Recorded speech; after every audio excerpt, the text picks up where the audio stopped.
Good morning, second graders. Welcome to your first full week of online learning. I just wanted to give you a quick overview of what to expect for the week. When you get into the weekly lessons, you're going to notice that it's divided up into a few different parts. You're going to have some ELA, which works on your foundations. Those are things like vocabulary and phonemic awareness. You're going to also have page 2 that works on comprehension. You'll also notice in there's going to be a read aloud for James and the Giant Peach, something fun to listen to. You'll also have some math. Within our foundations block, you're going to be working on short vowels.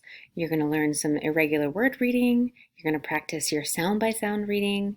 You're going to be introduced to long vowels, which are going to be taught a little bit more next week, and that vowel consonant magic E. Okay?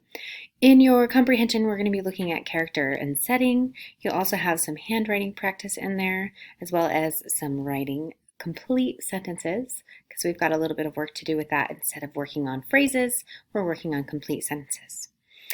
You'll also have some amazing word practice. Those are going to be the vocabulary that goes with the story of the week. And then in math, we'll be teaching you some new addition strategies. So hopefully you find it a little bit more rigorous than our first week was, but you have officially started with online learning. Good job, guys. We'll see you soon.